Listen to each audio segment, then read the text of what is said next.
안녕하세요. 저는 결혼하자마자 이혼녀 타이틀을 달게 된 새댁입니다. 저희 친정은 대가족인데요. 저는 동네에 금술이 좋기로 소문난 친정 부모 밑에서 컸습니다.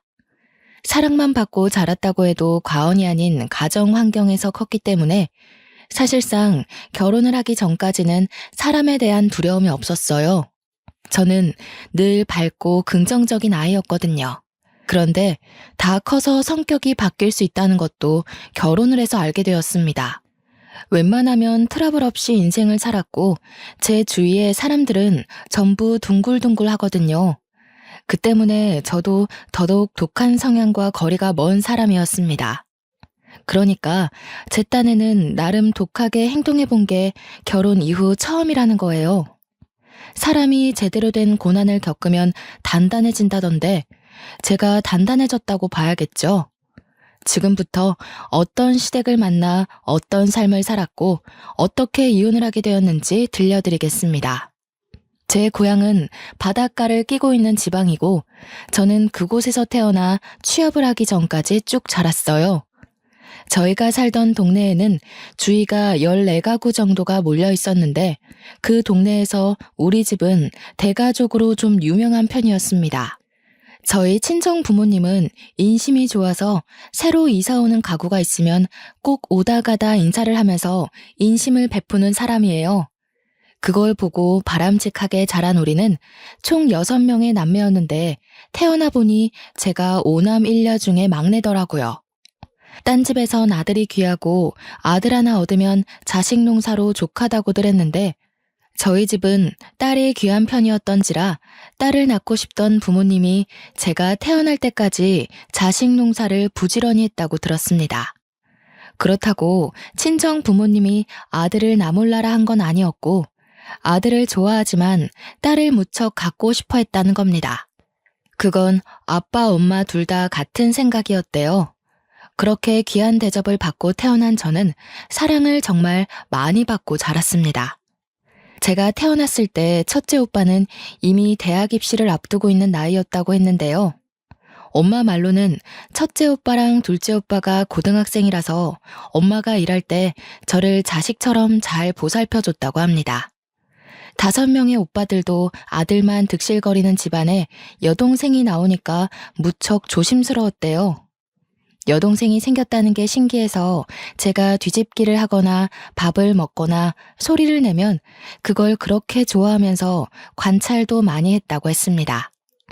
솔직히 저는 하나도 기억이 안 나지만 어느 정도 기억을 갖기 시작할 나이부터 봐도 오빠들이 저를 무척 사랑해준다는 걸 느꼈기에 말만 들어도 이해는 되었습니다.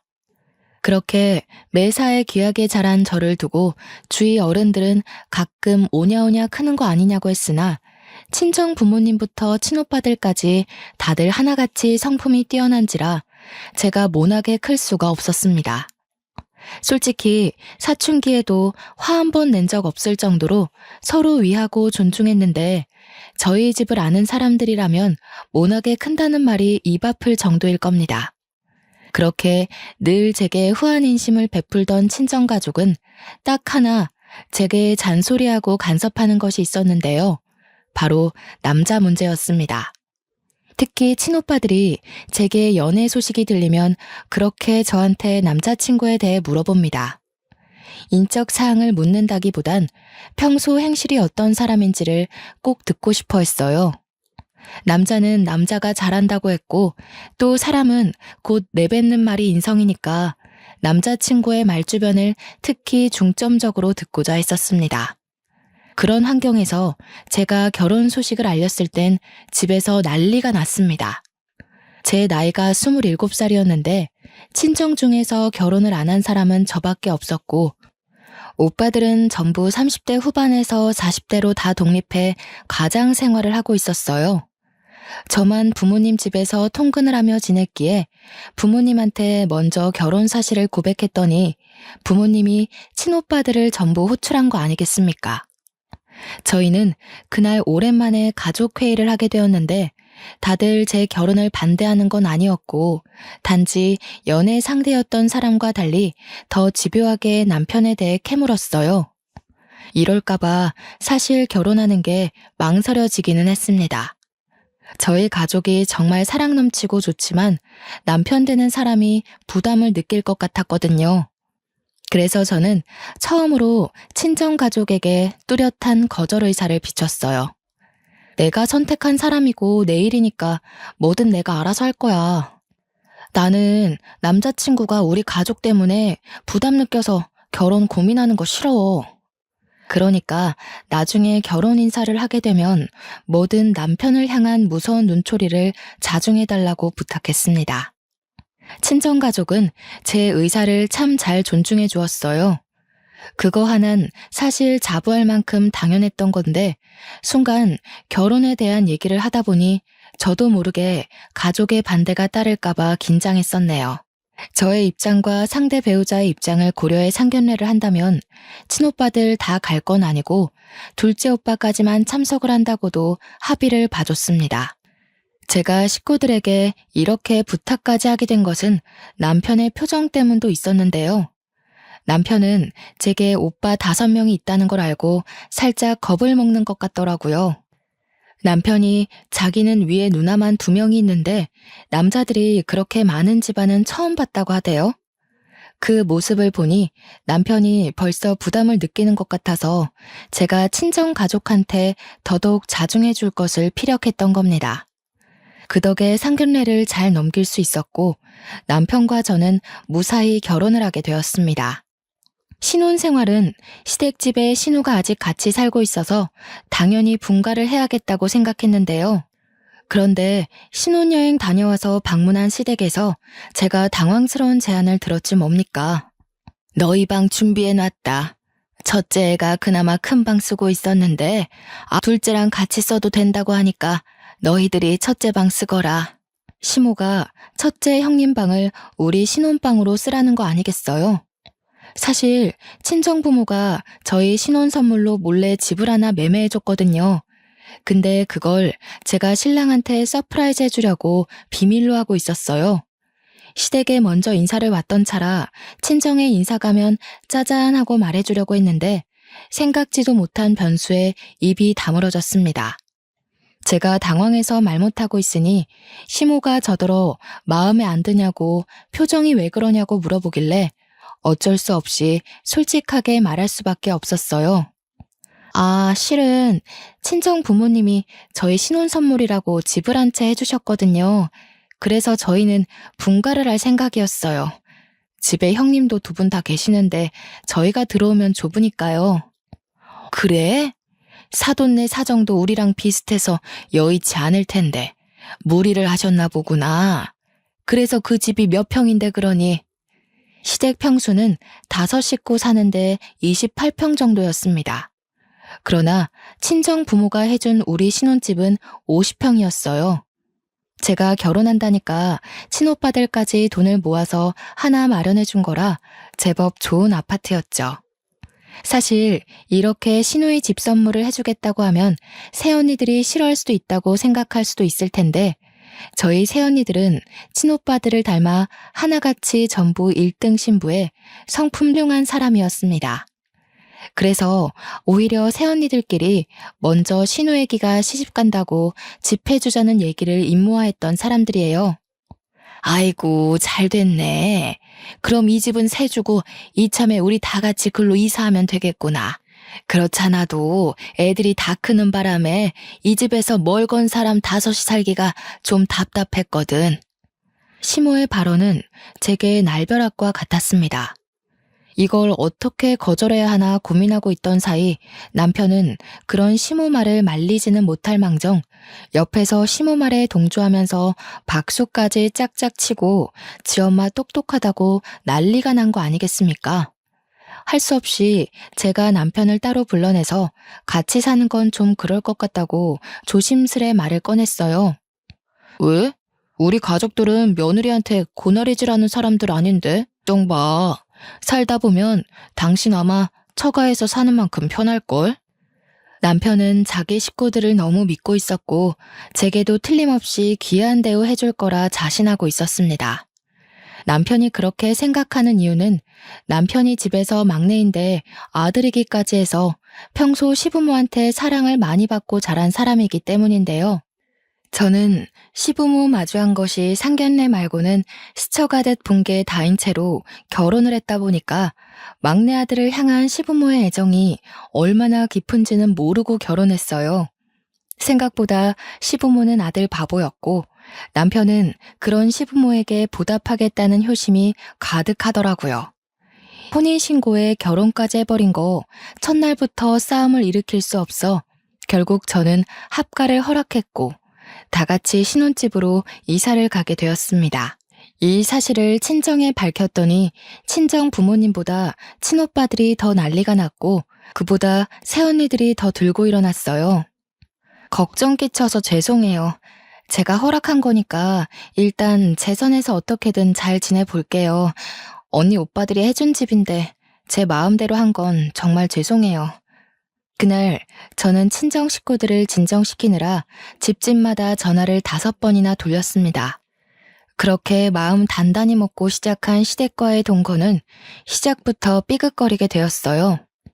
이삿짐을 옮기자마자 신우 둘이서 뛰어다니며 자기들 방을 고르기 시작했고 시부모는 집에서 단연 가장 큰 안방으로 알아서 기어 들어갔습니다. 졸지에 집주인인 저랑 남편은 남는 방을 가지게 되었는데 그 방도 둘이 사용하기엔 충분했지만 동선이 다소 불편한 구석에 있는 방이었어요. 짐을 정리하기도 전에 기운이 빠진 저는 시댁 사람들과 같이 신나 있는 남편을 또다시 불러냈습니다. 내가 이런 걸로 쪼잔하게 굴고 싶진 않은데 이 집 주인 우리 아니야? 안방까진 양보할 수 있지만 창가 쪽 방은 우리가 쓰고 싶은데. 아, 자기가 이해 좀 해줘. 우리 큰 누나 해 없는 곳 쓰면 잘 못 일어나거든. 그리고 글 쓰는 사람이라서 창밖을 봐야 집중력이 올라간대. 저희에게 남은 방이 어둡긴 해도 창문이 없진 않았는데 방 중에 제일 창문이 작아서 불편하긴 했거든요. 아무리 그래도 친정에서 저희 부부에게 준 선물이지 시댁에게 준 선물이 아니잖아요. 평생 쓸 방 한 칸도 제 마음대로 결정 못하는 건 좀 아니지 않나 싶더라고요. 그래서 남편한테 그럼 내가 큰형님한테 가서 말하겠다고 했더니 남편이 급히 저를 붙잡으며 말렸습니다. 큰 누나 워낙 예민해서 건들면 너만 화당할걸? 그냥 우리가 이 방 쓰자. 이 방도 넓고 좋은데 뭘. 당연히 먼저 방 차지하는 게 주인이잖아. 주인? 애초에 이 집은 우리 둘이 살라고 친정에서 마련해 준 거야. 여보 가족 편하라고 사준 게 아니라. 아무리 내가 합가를 허락했다고 하지만 이건 너무 무례하다고 생각해. 무슨 말을 그렇게 해. 이제 결혼도 했고 법률상 우리 다 가족인데 남남 마인드는 고쳐야지. 나도 처가를 내 가족처럼 챙길 거야. 이러면 여보만 우리 식구들한테 점수 까요. 내가 점수 올릴 수 있게 도와준대도 그러네. 그 점수를 나만 신경 써야 돼? 가족이라면 서로한테 더 예의를 갖춰야 되는 거 아니야? 우리 가족은 그렇게 지냈어. 이렇게 한마디 의사도 없이 남의 것 욕심 부리는 가족은 없었다고. 30년 가까이 다른 환경에서 자랐는데 종이에 글자 몇 개 적혔다고 덜컥 가족이라 선심 쓰는 사람이 어딨겠어? 남편은 제 자극적인 말에 서운함을 넘어서 화가 났는지 저를 외면하고 밖으로 나가버렸습니다. 그리고 남편은 큰형님한테 필터링 없이 제가 이 방 갖고 싶어 하니까 나오라는 식으로 제 의사를 전해버렸어요. 그리곤 방 밖에 나와서 그걸 지켜보고 있는 제게 오더니 이제 됐냐? 속 시원해? 라고 말하곤 담배 피러 가버렸습니다. 이런 식으로 말해버리면 제 입장이 뭐가 되겠어요? 어이가 없어서 황당해 말을 잃었는데 그때 큰형님이 다가오더군요. 내 행동이 마음에 안 들었으면 나한테 직접 따지지 그랬니?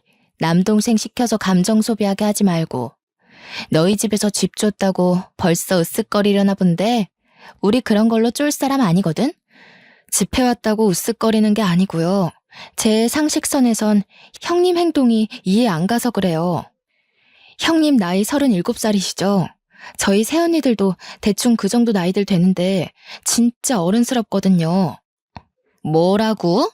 지금 나더러 어른스럽지 못하다는 거야? 한참 어리다 해서 철없는 건 아닌가 했는데 진짜 건방지네. 아, 언니, 됐어. 괜히 이사 첫날부터 입씨름 하지 마. 그냥 언니가 내 방 쓰고 내가 저기 남는 방 쓸게. 올케가 굳이 이미 정해진 방 뺏고 싶다는데 그렇게 해줘야지. 형님들 둘은 대놓고 제게 꼽주면서 기분 상했다는 티를 다 내며 짐을 옮겼습니다. 상견례 내내 한마디도 안 하고 있더니만 이런 사람들인 줄은 상상도 못했어요. 제가 형님들 정보를 물었을 때 남편이 겉모습은 세 보여도 마음이 여린 사람이라고 했는데 여리긴 개뿔이었습니다. 시작부터 이러는 시댁의 태도를 보니 당장이라도 합가를 무르고 싶었지만 토라진 남편을 수습하는 게 일단은 우선이었어요. 담배 피러 나가서는 저녁 먹을 때까지 안 들어오는 남편을 기다리다가 전화를 해보았습니다. 다행히 전화는 받더군요. 제가 평생 집 밖에서 살 거 아니면 들어오라고 했더니 그제야 들어온 남편은 제게 말 한마디 안 하고 계속 토라진 채 행동했습니다. 밥을 먹는 내내 그랬어요. 집이 넓으니까 거실에 널찍하게 앉아 식사를 할 수 있었는데 하하호호 떠들며 TV 보는 시댁을 보니 마치 제가 객식구인 느낌이 드는 거 있죠. 거기다 남편까지 삐져서 절 외면하고 있으니까 더 투명인간 된 기분이었습니다. 남편은 자기 식구들이랑 같이 있어서 그런지 과거 연애 때처럼 저를 위해 다 해줄 것 같은 마인드는 더 이상 없었습니다. 불과 신혼 시작 일주일 만에 남편은 저를 실망시킨 거죠. 그렇다고 제가 왜 사과를 해야 하는지 모르겠어서 저도 똑같이 남편을 무시해줬습니다. 그랬더니 나중에 저를 필요로 하는 남편이 알아서 말을 걸더라고요. 그래서 저도 부부관계 평화를 위해 남편의 어정쩡한 화해를 받아주었죠. 그날 이후 여전히 새집 냄새가 가시지 않는 시기에 저는 시모 통화를 우연히 듣게 되었는데요. 엿들을 생각이 없었는데 내용이 워낙 수상쩍어서 저답지 않은 행동을 해버렸어요. 명의? 그런 건 안 물어봤는데. 당연히 신혼집이니까 공동명의로 하지 않았겠어? 아니면 얘 명의거나. 근데 애 명의더라도 지분 떼올 수 있는 방법이 있다고 하던데. 시모는 이 집에 대한 재산으로 누군가와 통화를 하고 있었습니다. 하필 그 타이밍에 큰형님이 방에서 나와서 끝까지 듣진 못했으나 그날 이후 굉장히 마음이 찝찝했어요. 이 널찍한 집에선 저와 시모, 큰형님 빼고는 다 바깥으로 출근하는 사람들이었거든요. 저는 재택으로 근무를 돌릴 수 있어서 남편 내조도 할 겸 집에서 일을 시작했습니다. 그래서 주구장창 시모와 큰형님을 봐야 했는데 가끔씩 큰형님도 시모 방에 가서 속닥거리며 의심스러운 행동을 하더라고요. 근데 그게 왜 자꾸 지난번 시모가 한 통화랑 연관이 있는 것 같은지 모르겠어요.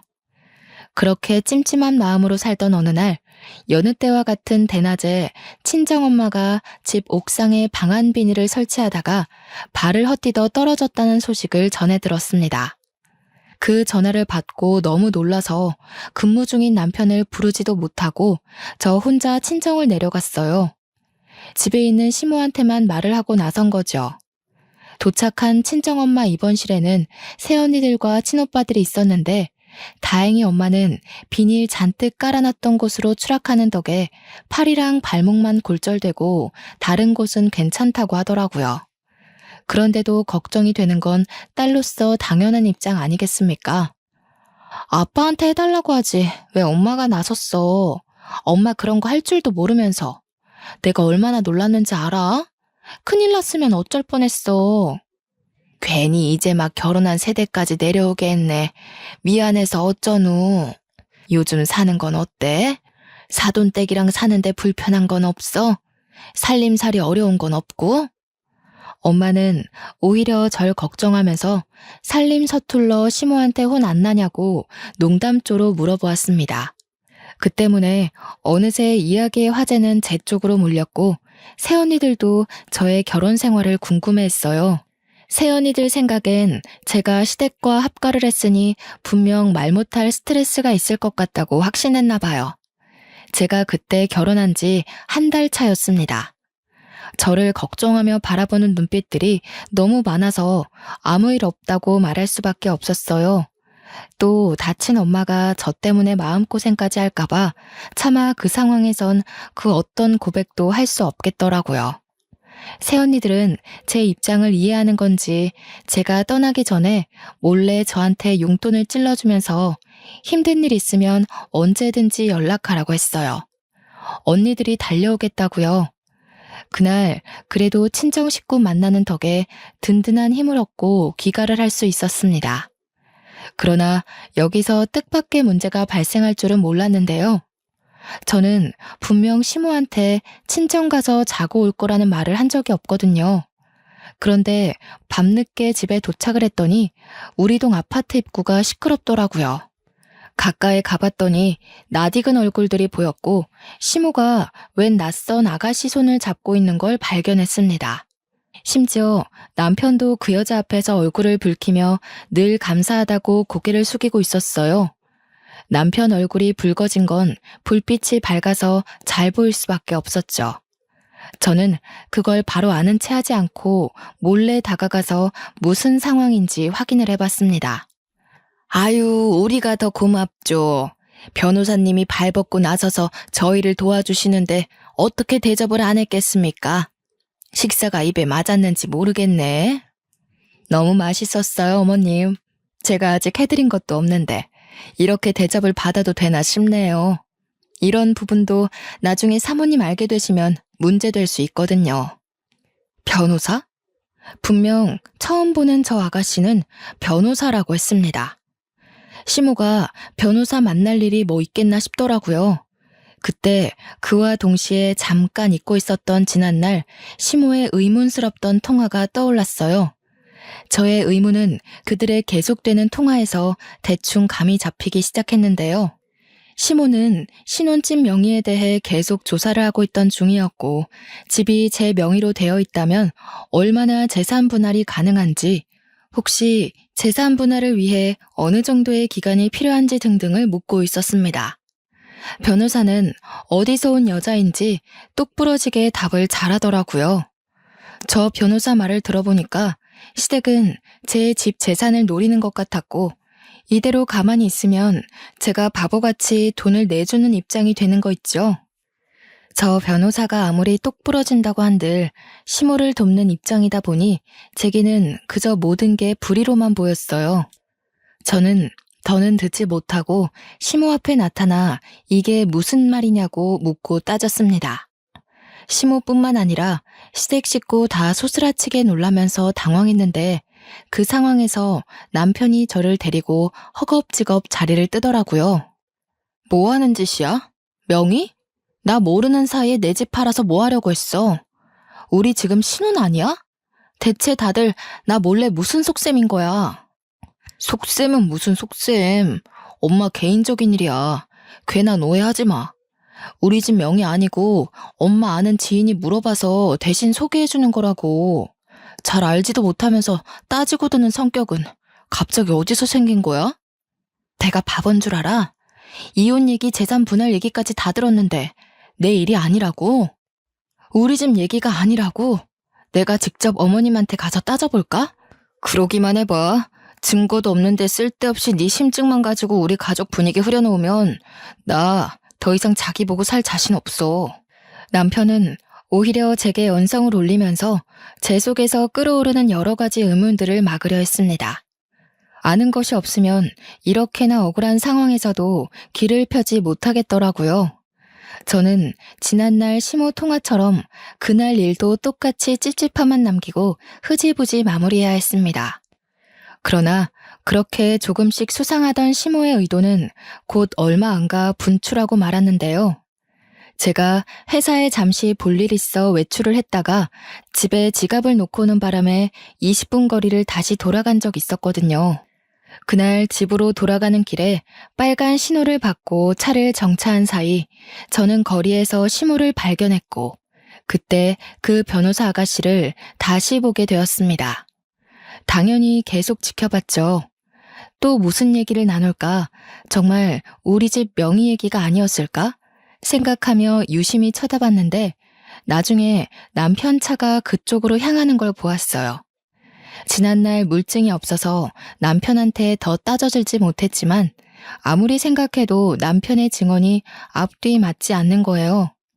시모 아는 사람의 명의 얘기라면서 남편은 왜 자꾸 필요한 건데요. 게다가 남편은 출근 시간이었습니다. 반차를 썼는지 연차를 썼는지 어쨌든 회사를 나와서 저렇게 사적인 만남을 가졌다는 거죠. 저한텐 일말에 얹을도 없이요. 신호가 바뀌고 클락션 소리에 저는 다시 차를 출발해야 했지만 집이 아닌 그 식당으로 방향을 틀었습니다. 남편과 시모가 변호사를 데리고 나란히 한 식당에 들어가는 것까지 봤기 때문이었어요. 그리고 제가 막 시동을 껐을 때 저는 남편이 그 변호사의 손을 잡는 것까지 목격하게 되었어요. 그 사실을 알자 저는 이 만남에 대해 가지고 있던 본래 생각을 완전히 틀어버렸는데요. 재산 목적인 줄 알았던 만남에서 불륜의 향기를 눈치챘습니다. 그래서 바로 휴대폰을 들고 가게로 들어갔죠. 제가 들어오는 줄도 모르고 셋은 아주 신나서 대화를 나누더라고요. 설마 싶었는데 제가 예상한 대로 남편과 변호사 사이는 이미 불륜이었어요. 듣자 하니 만난 지 일주일 만에 갈 때까지 간 것 같았습니다. 신혼 반개월도 못 넘기고 바람이 난 남편도 황당하지만 변호사 그 여자도 웃기지 않습니까? 변호사라면서 부정행위를 아무렇지 않게 일삼고 있잖아요. 이런 게 현실에서 가능하다니. 너무 상식도 개념도 없어서 다들 미친 줄 알았습니다. 막상 그 앞을 마주하니 심장이 떨렸지만 저는 그걸 전부 녹음을 했어요. 그만 자리를 뜰 때쯤 그들 자리 앞으로가 대놓고 연속 촬영까지 했습니다. 어머머, 너 새아기 너가 여긴 어떻게 있니? 너 아까 회사 간다고 나갔잖아. 이젠 시애미 뒤 밟으려고 그런 거짓말까지 하는 거야? 생각하시는 것부터가 좀 생이시네요. 지나가는데 어머님이 제 눈에 들어와 주더라고요. 새 며느리 데리고 남편 불륜 만들어주고 있길래 소송해야 될 것 같아서 따라왔어요. 이 여자가 남편 상간녀 맞죠? 뭐 하는 짓이야? 사진은 왜 찍어? 차라리 나한테 뭐라 그래. 수진 씨는 아무런 잘못 없어. 당신이 생각하는 그런 거 아니니까 나가서 얘기하자고.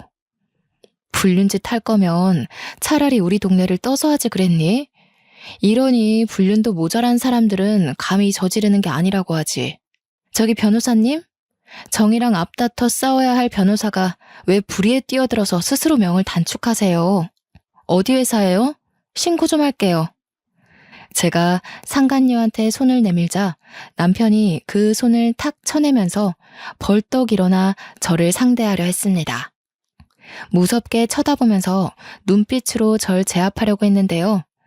그 시선에 더 이상 저를 여자로 보는 마음이 안 담겨 있더라고요. 서럽기도 하고 화가 나서 저는 사장님한테 고래고래 소리 질렀습니다. 사장님, 여기 불륜 커플 있어요. 이 사람들 여기 옆에 아파트 주민이거든요. 장사하는데 더러운 기운 붙기 전에 얼른 쫓아내는 게 좋겠어요. 비싸고 이미지 좋은 식당이라서 당시 주위에 손님들이 많았는데 저희 때문에 곧 분위기 산만해졌습니다. 당황한 사장님은 찾아와서 시모한테 양해를 구하며 나가달라고 했어요. 제대로 식사도 못한 것 같은데 쫓겨나게 된 셈이었죠. 거기다 대고 저는 대놓고 비웃어준 뒤에 식당을 나와버렸습니다. 그리고 그날 저녁 저는 시댁과 일대 다수로 개싸움을 벌였고 시댁 사람들은 어떻게든 저의 휴대폰을 사수하려고 난리를 피웠습니다. 왜 이렇게 다들 난리세요? 집 얘기는 발뺌하더니 불륜은 차마 못 그러겠나 봐요.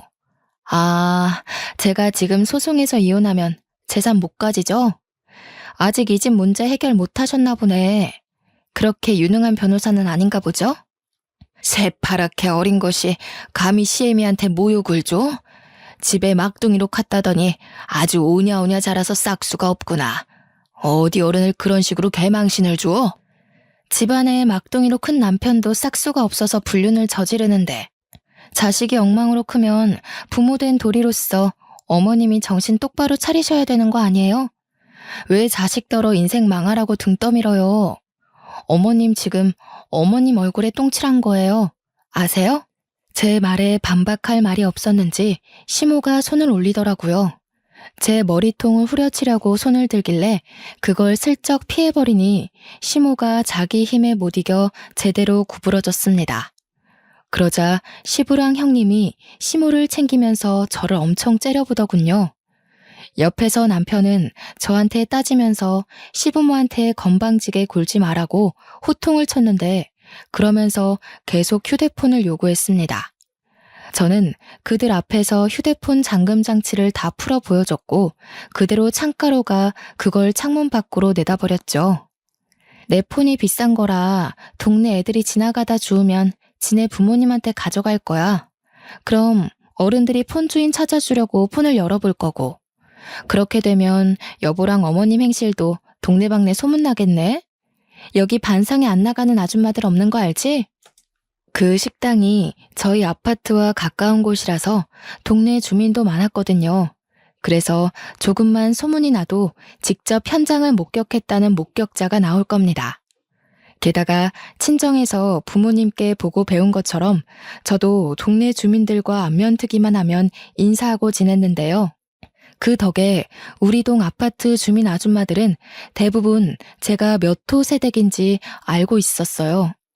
그 중에서 아파트 부녀회장을 알고 지냈던 게 저의 신원을 알리는데 큰 몫을 했죠.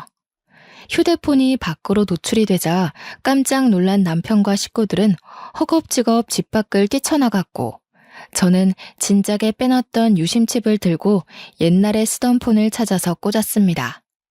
클라우드에 저장된 사진까지 다 찾아서 친오빠 새언니끼리 모여있는 채팅방에 뿌려버렸어요. 역시나 식구들은 난리가 났고 당장 저희 신혼집을 찾아오겠다고 했습니다. 당시가 너무 늦은 새벽이었던지라 저는 식구들에게 다음날 아침에 와줄 수 있냐고 부탁했어요. 당장이라도 쫓아와 시댁 식구를 뒤집어버릴 준비를 하던 가족들은 저를 위해 몇 시간을 더 참아주었습니다. 그리고 하나 더. 저는 부녀회장 어머님께 전화를 드렸어요. 서로 연락처를 주고받았기 때문에 부녀회장 어머님은 저를 바로 알아채셨고 제 사정을 알고 나서 자기 일처럼 열을 내주기까지 했습니다. 감히 우리 아파트에 그런 더러운 기생충이 살고 있었단 말이야? 걱정 마 세댁. 내가 아주 혼쭐을 내줄 테니까. 이 아파트에서 안 나가고 못 베기게 만들어줄게. 참 든든하더라고요. 주변 사람들에게 친절한 도리나 인사만 하고 지냈을 뿐인데 이렇게 선뜻 도움을 주겠다고 하니 문득 친정 부모님께 이런 성품을 물려준 걸 감사하게 생각했네요. 제가 모든 걸 끝낸 다음 시댁 식구들이 다시 돌아왔는데 버려진 휴대폰을 찾은 것만으로 다시 제게 떵떵거리더군요. 그렇게 다음날 아침 새벽 대바람부터 저희 집에는 초인종이 울렸고 자던 식구들이 전부 피곤에 찌들어서 눈을 떴습니다. 진작에 깨서 식구들을 기다리고 있던 저는 문을 열었고 반가운 친정 가족들이 쏟아져 들어왔어요. 손에는 짐가방까지 하나씩 들고 있더라고요. 짐은 다 뭐냐고 물어보니까 시댁 식구가 안 나가고 버틴다면 한 일주일 눌러붙을 생각으로 챙겨왔다고 했습니다. 이럴 땐 다들 서울에 사는 게 다행이다 싶었어요. 친정 식구의 소란스러운 소리에 뒤늦게 상황을 살피러 나온 시댁 식구들은 놀라서 어안이 벙벙해졌어요. 그때 우리 아빠가 남편을 보곤 득달같이 달려들어 싸대기를 휘갈겼습니다. 이런 미친 녀석, 가진 것 없는 놈 불쌍해서 우리도 형편 여의치 않다고 거짓말까지 해줬더니 감히 네 놈이 싸구려 같은 짓을 해? 내 딸한테 감히 니까지 깨? 사실 저희 집은 남편과 형편이 비슷한 게 아닙니다. 비슷하다고 거짓말을 친 거였어요. 남편이 기죽을까봐 친정 부모가 배려해서 재산을 숨기는 게 좋겠다고 제안한 거라는 거죠. 심지어 친오빠들까지 직장인이 되는 바람에 저희 집은 사실상 걸어다니는 대기업 수준이었습니다. 왜 이러는 거예요, 사돈어른? 갑자기 찾아와서 이게 무슨 행패랍니까? 설명을 좀 해보던가요. 대체 뭘 거짓말 쳤다는 건데요? 없는 사람들이 더한다더니 빼먹을 게 없어서 어린 딸 같은 애 돈을 뺏으려고 해요? 정말 창피하네요. 그 자글자글한 주름이 다 욕심 때문에 생긴 건가 보죠? 네, 이런 말까진 안 하려고 했는데 당신들 지금 돈 많은 며느리 놓치는 거야. 알겠어? 시모는 그제서야 친정 형편을 알게 되었고 시부랑 둘이서 벙찐 채로 상황 파악하느라 눈알만 굴렸습니다. 그건 눈치 보고 있던 신우들도 마찬가지였어요. 친정 부모가 시부모랑 남편을 두고 따지고 있을 때 친오빠랑 새언니들은 시댁 식구들 방에 짐을 빼고 있었는데요. 이 방 저 방 구경하면서 서로 의논해서 어느 방 쓸지 대화를 나누고 있었습니다. 그것에 신우들이 당황해서 어중간한 성화로 열을 내자 새언니 5명이 마치 저의 친언니처럼 저 대신 득달같이 따져주기도 했어요. 여자는 여자기에 눌린다고 두 형님들이 새언니들 앞에서 꼼짝을 못하고 있지 뭡니까. 당시 시간이 곧 사람들 활동할 시간이 다가오던 아침이었어요. 고요해야 할 그 시간에 저희 집은 순식간에 난장판이 되었습니다. 여보, 설마 당신 변호사 그 얘기한 거야? 일단 다 같이 앉아서 얘기 좀 해보자고 해. 아무리 그렇다지만 이건 엄연히 주거 침입이야. 내가 처가 식구들 신고해도 괜찮겠어? 야, 네 식구들 데리고 당장 우리 부모님 집에서 나가. 여기 명의 내 것도 아니고 공동명의는 더더욱 아니거든? 부모님이 증여해준 재산이니까 몇 날 며칠을 기다려도 애초에 네 앞에 떨어질 돈 같은 건 없었어. 그 변호사 여자 집에 식구들 다 데리고 가서 살아. 너희 식구들 빈대짓 잘하잖아. 남편이 제 성을 못 참고 저한테 손찌검을 할랑말랑 했는데요. 그걸 용케 알아본 친오빠들이 남편을 제대로 혼쭐 내줬습니다. 친오빠들이 남자만의 방식으로 혼쭐을 내줬는데 새언니들한테 잡혀있던 신우들도 친정 부모한테 잡혀있던 시부모도 남편을 도와줄 여력은 없었습니다. 그렇게 시댁 식구들은 친정 가족으로부터 맨발로 쫓겨나게 되었는데 그 상황에 화가 난 둘째 형님이 주제도 모르고 경찰을 부른 거 아니겠습니까? 이미 그때는 아파트 전체에 남편 불륜이 소문난 상황이라 아침부터 주민들은 저희가 사는 호수를 기웃거리고 있었어요. 때마침 금방 온 경찰에게 저는 지지 않고 나서서 말했죠. 이 사람들 불륜 가족이고 제 재산 도둑질 하려 했다고요. 경찰까지 오는 바람에 더 핫한 이슈가 된 상황에서 저희는 아파트 입구로 내려가게 되었고 거기서 시댁 식구들은 주민들에게 손가락질을 받았습니다. 그러자 시모가 얼굴에 열을 올리면서 변호사 부를 거라고 상간녀한테 연락하더라고요. 경찰이 있는지 모르고 왔던 상간녀는 경찰을 보자마자 도망을 쳤는데 갑자기 경찰 하나가 무섭게 상간녀를 쫓는 거 아니겠어요? 금방 붙잡힌 상간녀는 그대로 수갑이 채워졌고 다시 경찰차 있는 쪽으로 끌려왔습니다. 이게 무슨 상황인가 했더니 알고 보니 상간녀가 사기꾼이었더라고요.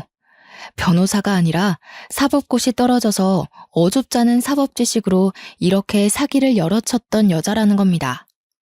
경찰에도 신고가 몇 번 들어왔었대요. 그 사실을 알고 충격받은 시모가 뒷목 잡고 쓰러지고 남편은 상간녀한테 호통치고 난리가 났었습니다. 벌은 한꺼번에 받는 거라더니 아니나 다를까 시댁 식구가 신혼집으로 다 이사 오면서 원래 살던 곳에 세를 내줬거든요. 그런데 심지어 그곳에서도 문제가 발생했지 뭡니까. 젊은 부부가 입실했었는데 둘 다 백수였는지 월세도 잘 안 냈고 집도 엉망으로 되어 있었대요. 리모델링을 하지 않으면 사람이 못 살 정도로 아수라장이었다는 거죠.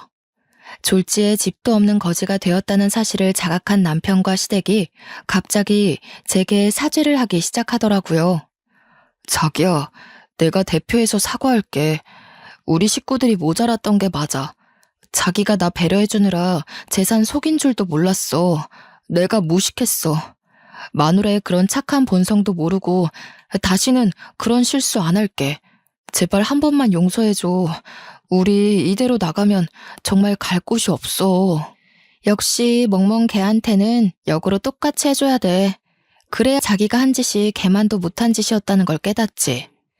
당신이 잘못한 게 그것뿐인 줄 알아? 당신은 나뿐만 아니라 우리 친정까지 욕보인 거야. 당신 하나 때문에 나는 빨간 줄이 그였고, 그런 나를 보면서 우리 친정 식구들이 대신 미안해하겠지. 나는 그때마다 당신 같은 쓰레기를 못 알아본 걸 후회할 거야. 우리가 왜 당신들 때문에 이런 감정을 감수해야 되는데. 저는 마지막으로 제발 거짓골로 살아달라고, 그래야 내가 친정에게 덜 죄스러울 것 같다고 쐐기를 박았습니다. 이웃분들도 시댁에게 쌍욕을 하더군요. 다들 저더러 더 이상 저런 사람들 말 들어주지 말고 얼른 올라가라고 하길래 저는 시댁을 무시해준 뒤 식구들 데리고 집에 올라와 버렸네요. 그렇게 결혼 3달 차 만에 이혼을 하게 된 저는 이혼도 얼굴 보고 합의하기 싫어서 소송을 했습니다. 상간녀 소송까지 하는 바람에 위자료를 두둑히 챙겼죠. 그리고 그 신혼집에는 친정 부모님이 이사를 와서 살기로 했습니다. 친정 부모님만 지방에 계속 계셨는데 일할 때만 왔다 갔다 하기로 했어요. 친정 부모님 말로는 자기네들이 서울 나들이 좀 하고 싶어서 당분간 서울집에 지낸다고 했지만 상심했을 저를 위해서 신경 써주시는 게 느껴졌습니다. 얼마 뒤 저희는 식구들 다 모여서 대가족 모임을 가졌어요. 고향집에선 식구들이 다 모이려면 펜션 하나를 빌려서 놀아야만 했는데 51평 아파트에 사니까 굳이 따로 돈 들이고 장소를 잡지 않아도 돼요. 그거는 참 좋더라고요. 다들 저 위로해준다고 자주 집을 방문해주는데 얼마나 시끄럽고 북적거리는지 모릅니다. 시장통이 따로 없다니까요. 그래도 정신없이 떠들어주는 식구들이 있다 보니 상실감은 빨리 잊혀지더라고요. 제가 결혼한 지 3달 만에 이혼했다 보니까 아무래도 실패한 것에 대해 자존감이 낮아져 있었거든요. 가족들은 다 제 짝 만나서 잘 사는데 나만 이 모양 이 꼴이네 싶어서 혼자 방에서 운 적도 있었습니다. 제가 울었다는 걸 남자 식구들은 잘 몰랐는데 신기하게도 엄마랑 새언니들은 바로바로 알아채더라고요. 그래서 남자 식구들 빼고 제 방에 둘러앉아서 같이 욕도 해주고 제 고민도 들어주고 응원도 받고 그렇게 지냈습니다. 주위에 제 편이 많다 보니까 제가 하고 있는 걱정과 불안이 괜한 것이란 생각도 들었어요. 제게 중요한 사람은 헤어진 전 남편이 아니라 우리 친정 가족인데 그걸 잊었네요. 이혼하면 좌절해서 남자보다 못 지내는 여자들이 덜어 있다고 하던데 저는 절대 그쪽이 아니라서 다행이라고 봅니다. 행복하다고 하면 거짓말이겠지만 더 이상 슬프지 않은 건 사실이거든요. 앞으로는 결혼보다 더 소중한 저만의 미래를 위해 또 다른 성공의 길을 나아가 보려 합니다. 혹시 청취자분들 중 이혼한 분이 있다면 결혼이 다가 아니라는 말씀을 드리고 싶네요. 우리는 더불어 사는 사회에 속해 있지만 결국 뭐든 혼자 해내야 하는 거 아니겠습니까? 다들 다양한 길을 열어놓고 다양한 꿈을 꾸셨으면 좋겠습니다. 멀리서 응원할게요. 긴 글 들어주셔서 감사합니다.